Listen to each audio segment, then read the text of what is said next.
Ako si Maria at ito ang aking kwento.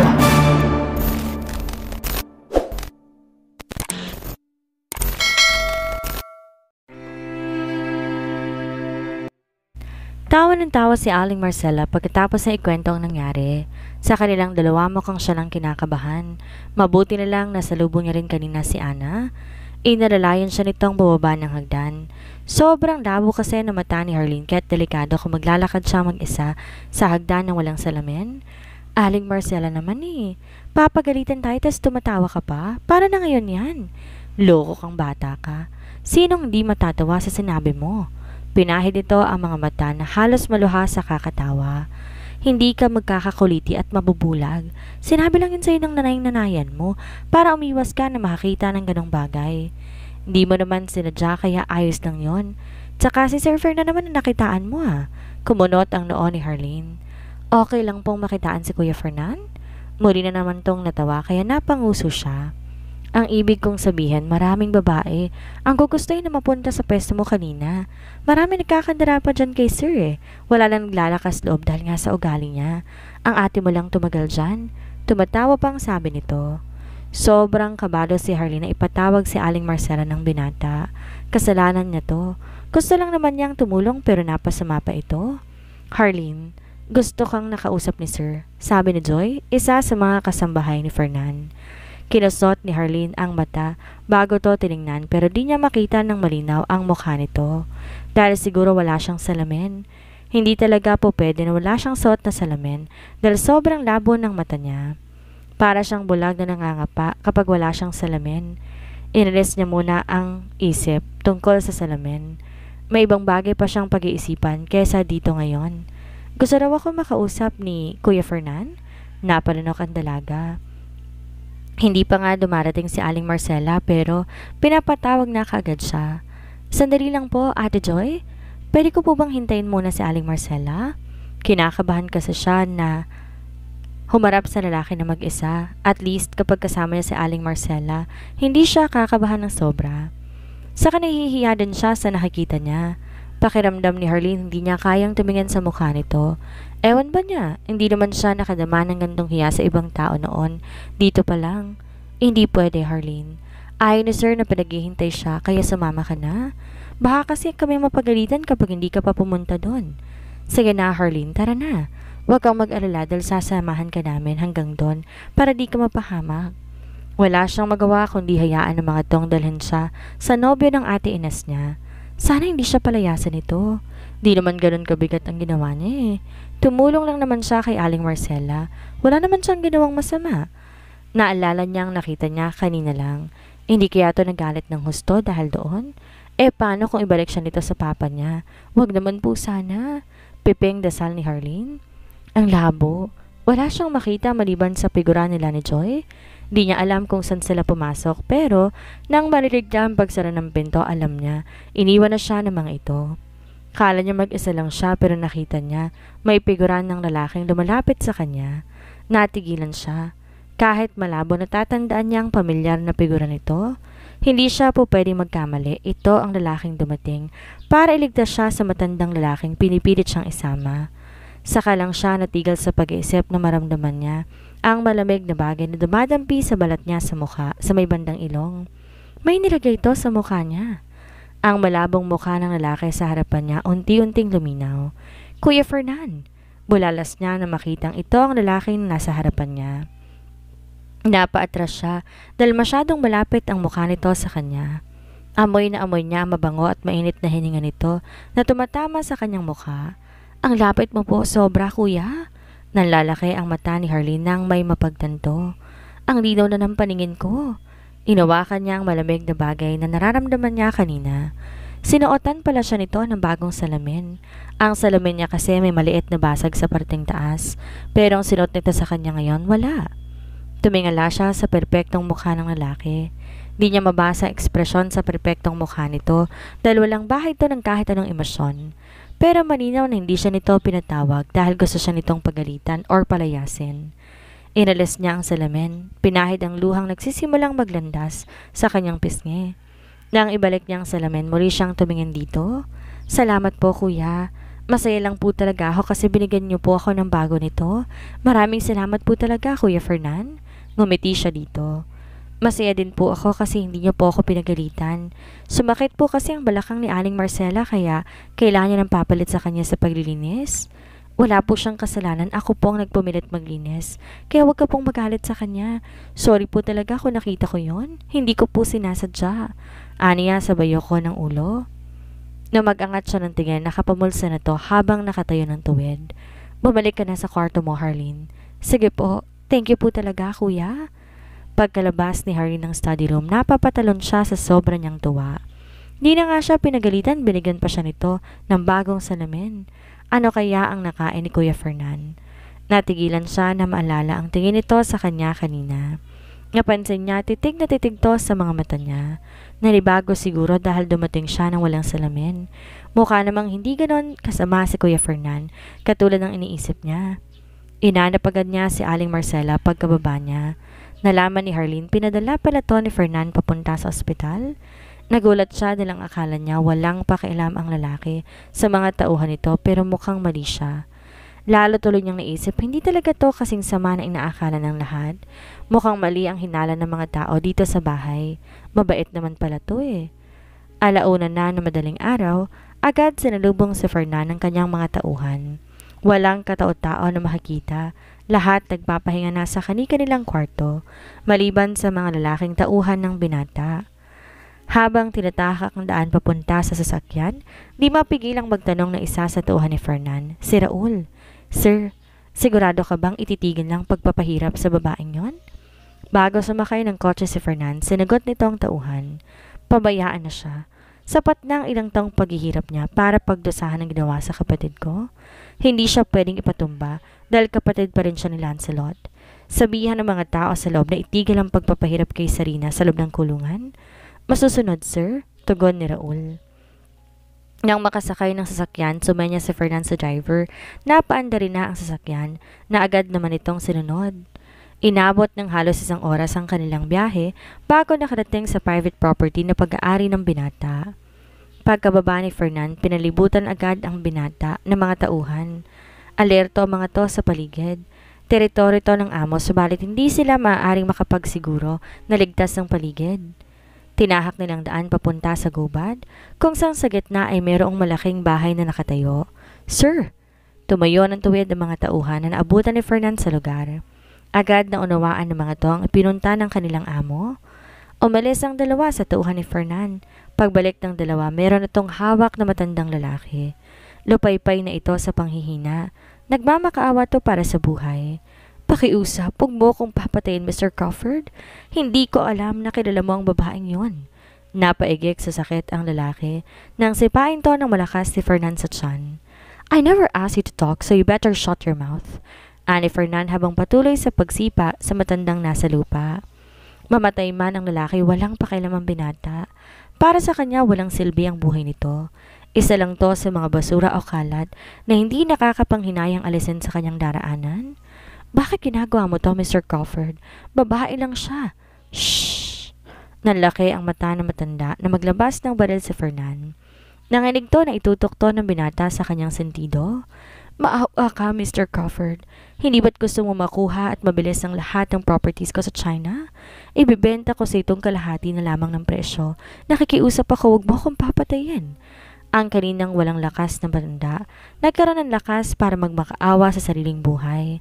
Tumawa si Fernan, tawa na naghatid kilabot sa sistema ng matanda. Nang mabatid ng matanda na hindi to madadala si Fernan sa offer, umisip agad to ng ibang paraan para makaligtas. Gusto mong bilhin ng Placios Enterprises, hindi ba? I will help you to have it. Napasigaw ang matanda nung akala nito, ipuputok ni Fernan ang hawak na baril sa kanyang ulo. Binalik ng binata ang baril sa tagiliran. Pinagpag ang kamay bago sumenya sa tauhan. Release him. Masusunod, sir. Salamat, Mr. Crawford. Luha ang wika ng matanda. Gusto man nitong tanungin kung sino sa buhay nitong babae na kanyang nilapitan, pinili nitong manahimik sa takot na baka tuluyan siya ng binata. Umupo si Fernan, pinantayan ang mukha ng matanda. Nagdulot ng kinig sa kalamnan ng matanda nang tingnan siya ng diretsyo sa mga mata ng binata. Sa susunod, pipiliin mo kung sinong hahawakan mo, maliwanag ba? Walang emosyon ngunit naroon ang pagbabanta nitong tanong. Nakangako ko, Mr. Crawford. Nangangatal sa takot na tugon na matanda. Habang papalayo si Fernan, hinampas ang matanda sa ulo ng malakas at isa sa tauhan nito ng baril upang patulugin to. Dinala to ng mga lalaki sa sasakyan.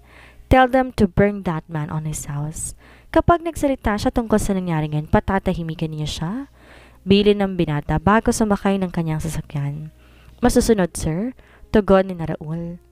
Matagal nang binibili ni Fernan ang property na pag-aari nito sa China, ngunit matigas ang matanda. Ngumisi si Fernan. Hindi pa lang ito ang makukuha niya ngayong araw, maging ang family company ng pamilya nito. Pagdating sa mansyon, pinaalis na ni Fernan ang mga tauhan at pinabalik sa kanilang pwesto para magbantay. Batid ng binata na maraming gustong ipapatay dahil sa panggigip niya. He doesn't understand those people. It's normal to use your power when it comes to business. He didn't do anything wrong. Kumunot ang noon ni Fernan nang marinig ang muling pagbukas ng gate. Mula sa labas, pumasok ang dalawang babae. Tumayo sa madilim na parte si Fernan. Sumandal sa pader na naroon habang nakapamulsa. Good job, Harleen. 3 buwan ka pa lang sa team pero gamay na gamay mo na agad ang mga trabaho. Kaya kahit si Sir Conrad natutuwa sa'yo dahil ang bilis mong matuto. Namula ang pisngi ni Harleen sa papuri ni Tanya. Natuto ko dahil sa inyo. Salamat ha, kasi nagtiyaga kayong turuan ako. Ano ka ba? Hindi naman dahil sa pagtuturo namin yan eh. Dahil yan sa sipag mo. Thankful pa nga kami na dumaan ka sa team. Aba, sunod-sunod ng mga bigating kliyente ng catering service simula nang dumating ka. Ikaw yata ang swerte sa team eh. Dagdag pa ni Tanya. Kumaway na to sa dalaga. Bye, Harleen. Sa susunod ulit. Kumaway si Harleen pabalik. Bye. Mag-iingat kayo sa biyahe, Tanya. Hindi lang mga kasama niya sa trabaho ang mababait, pati ang boss nilang si Sir Conrad. Kapag inaabot ng madaling araw ang event, inihahatid talaga sila nito sa inuuwian nila. Gusto daw kasi nitong ligtas na uuwi ang mga tauhan nito. Ang sipag talaga ni Tanya. Ilang oras na lang ang tulog nito. Papasok pa to bilang secretary ni Kuya Fernan. Akala niya siya lang nangangailangan ng pera, hindi pala. Lahat pala sila. Katulad ni Tanya, malaki na rin ang sinasahod nito bilang secretary pero kumakayod pa rin to ng husto. Mag-alaga pala talaga ang pera sa buhay ng tao. Habang naglalakad si Harleen papasok, lumingali nga siya.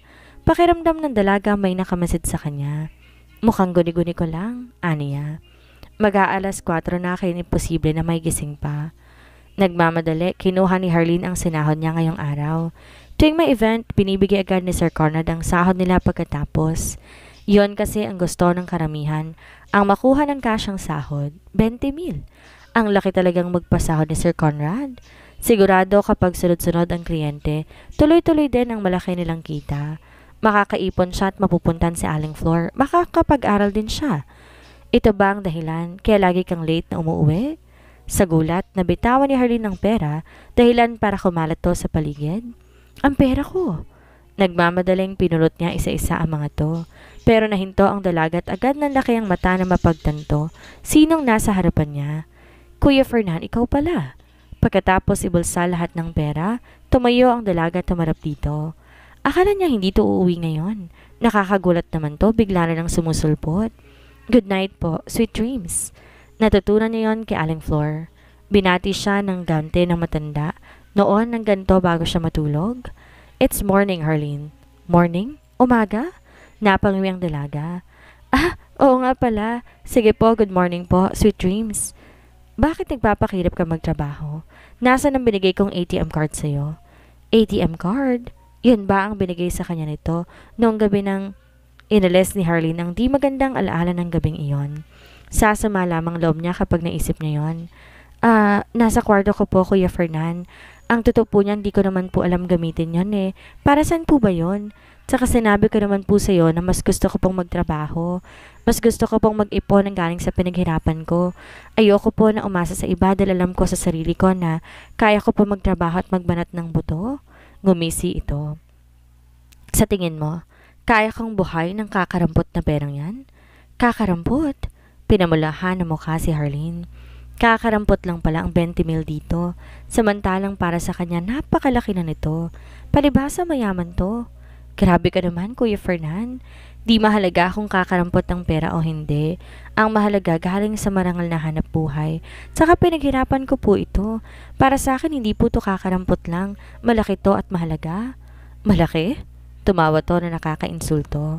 Wala kang alam, Harleen. Masyadong mababaw ang pananaw mo sa buhay. Hindi mo alam ang realidad sa hindi totoo. Sa tingin mo may mararating ka kung ganyan ka kasimple mag-isip?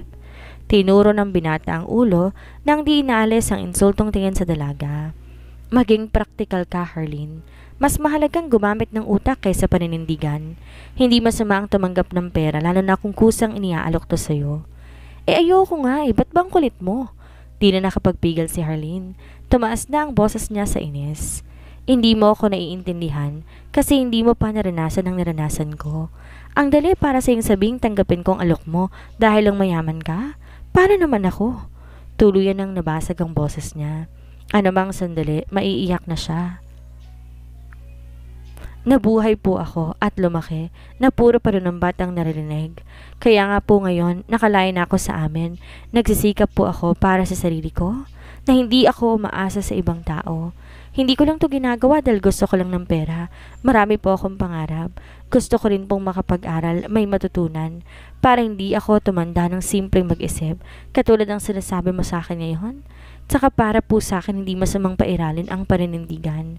Magiging daan yon para maging matagumpay sa buhay balang araw. Ito ang paulit-ulit na sinasabi ni Aling Flor sa kanya noon. Ngayon malinaw na sa kanya kung anong ibig sabihin nito. Pero magkakaiba pala ang pananaw ng mga tao. Katulad ng lalaking ito, natigilan si Fernan na makita ang luha sa pisngi ni Harleen. Shit! Did she cry just because of that simple argument? One thing he hated the most was weak people, and this woman is one of them. She's simple and useless, weak. Pagkapasok ni Harleen, pabagsak siyang humiga sa kama. Hanggang ngayon, daman niya ang inis sa nobyo ng kapatid niya. Mataas ang tingin nito sa sarili katulad ng pamilya niya. Hindi na siya nagtataka kung bakit nagkagustuhan ito at ang ate niya. Magkaugali ang dalawa. Tumayo siya, kinuha ang bigay nito. Kinabukasan, pinakita niya to kay Aling Marcella. Harleen, huwag mong sasabihin sa akin na kinuha mo to nang walang paalam kay Sir Fernan. Nanlaki ang mga mata na bulalas nito. Di malaman ng dalaga kung matatawa ba sa reaksyon nito o mapapangawi dahil mukhang naiisip nito na ninakaw niya ito. Hindi ko yun ninakaw, Aling Marcella. Okay? Binigay po sa akin ni Kuya Fernan ang card na yan. Ano po ba yan? Mahalaga siguro to dahil grabe ang reaksyon nito na makita ang card. Normal na ATM lang to sa kanila pero milyon-milyon ang laman nito.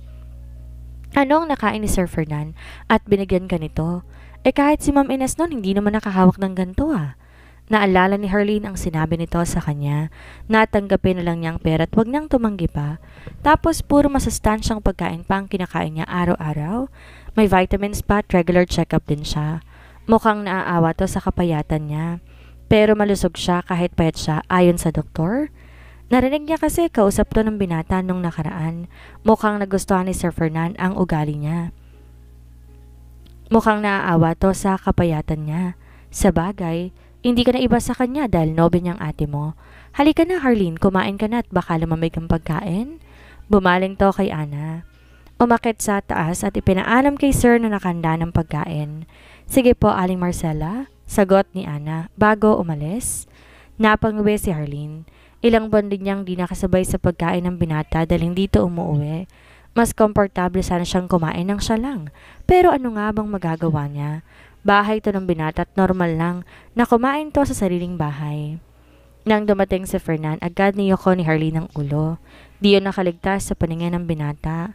Sa kalagitnaan ng pagkain, dumating si Aling Marcella kasama na isang maedad na babae. Yumuko to at binati agad si Fernan na makita. Magandang umaga, Mr. Crawford. Ako nga pala si Mrs. Calves, ang ipinadala ng obersidad para magsilbi sa inyo. Bumaling to kay Harleen at nakangiti, yumuko. Magandang umaga, Miss Harleen. Kumunot ang noon ng dalaga. Paano nito nalaman ang pangalan niya? Pinahid ni Fernan ang gilid ng labi bago nagsalita. This is Harleen. Simula ngayon, araw-araw mo na siyang tuturuan. 4 na oras sa isang araw. I highly have expectations with your works, Mrs. Calves. Bumaling ang binata kay Harleen na nakatingin sa kanila, naguguluhan. Simula ngayon siya na magiging tutor mo, Harleen. Hindi ba? Gusto mong matuto? Di mo naman siguro tatanggihan ang alok kong to sa'yo, hindi ba? Kung kagabi masama ang loob ni Harleen dahil sa matalas na dila ng binata, kabaliktaran yon ngayon. Parang gusto niya itong yakapin sa sobrang saya niya.